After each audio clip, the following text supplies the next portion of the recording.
lolo hindi makapaniwala na nagpakamatay ang kanilang kuya. Litrato kasi ng bangkay niya, sinakal na nino. Puno ng buko sa Balayan, Batangas, nagsilbing tambayan daw ng samut-saring elemento at spirito.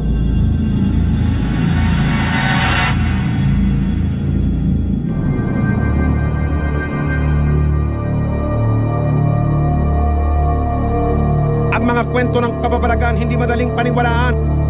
Pero ang mga haka-haka, sabi-sabi at kung ano-anong balita, tiyak na may kwentong pinag-uugatan. Hindi nga ba't ayon sa isang kasabihan, kapag may usok, may apoy? Kapag nalaman nyo na may nakakapangilabot na katotohanan sa likod ng isang kwento, tatakbo ba kayo o haharapin ninyo? Si Nelson binalot ng takot matapos pumanaw ang pinsan niyang si Marlon. Kilala raw niyang masiyahin at walang dinadalang problema ang kaanak nung nabubuhay pa.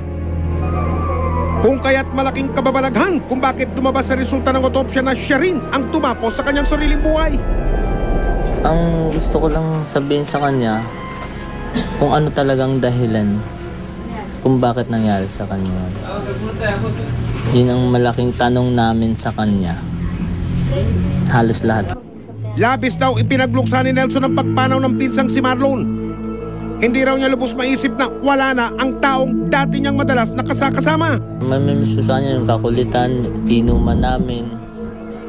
Tsaka, kasi mga happiness. Bilang alaala raw na masaklap na araw kung kailan nakaburol ang labi ng pumanaw na si Marlon, nagpakuha si Nelson ng litrato katabi ng kabaong nito. Kahit man lang daw sa larawan, makita pa niya ang pumanaw na pinsan. Naisip ko na kuhanan namin yung picture niya. Nakasama kami ni Bong, pati ako. Pero mukhang may habang buhay na alaalang nakuna ng kamera. At ang pinsan niya ang wala ng buhay, tila nagparamdam pa. Nung pagkakuha ko, yun may lumabas na ganun. Ang pagkakabanggit ko kagad, ba't may sapatos? Nung pagkabanggit kong ba't may sapatos, tinignan agad ni Bong, patingin niya. Tapos tinignan ko yung ibang kuha namin, wala naman. Makikita raw sa larawan ang makapanindig palahibong imaheng ito. Pagkatapos nung isinumnan nila, ang nakikita nila ron, isang tao, nakaitim. Pagkatapos yung nakahiga, tao rin. Malakas ang kutob ng pamilya nila na may gustong iparating na mensahe ang kaluluwa ng pumanaw na si Marlon. Pinumano sa akin, tapos tinanong ko siya, sabi ko, saan ano bang gusto mong ipahiwatig?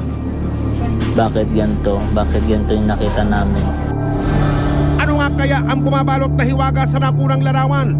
Kakabak-kaba pa kayo sa maaaring pagpaparamdam daw ng ligaw na kaluluwa sa litrato? May mga madaling mapaniwala sa mga kwento ng multo at engkanto. Pero meron din namang hindi kaagad nagpapadala. Sa kanilang probinsya, marami raw nakakatakot na kwento.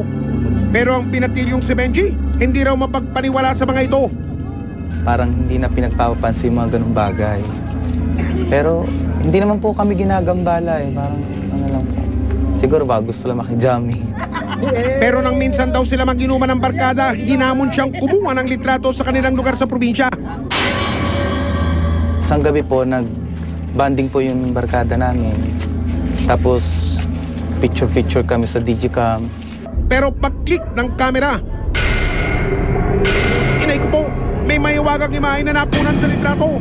Nung pinicturean ko po yung puno, may bigla pong lumabas na parang mukhang engkanto. Tapos yun po, nung time na yun, parang kinilabutan na kami. Ang himahe raw kasing ito, hindi naman kasali sa kanilang grupo.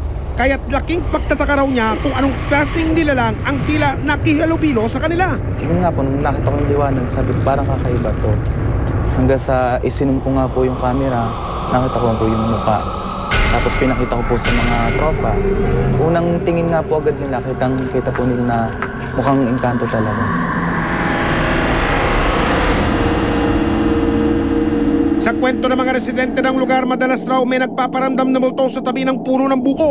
Marami na po kasing nakakakita diyan eh. Tulad po ng pamangkin ko, may nakikitang bata, babae, nakaputi. Ang pangyayaring ito, nagpabago raw sa paniniwala ni Benji sa mga multo. Sa panahon po kasi parang hindi na siya pinaniniwalaan eh. Pero sa nakita ko po parang kakaiba po eh.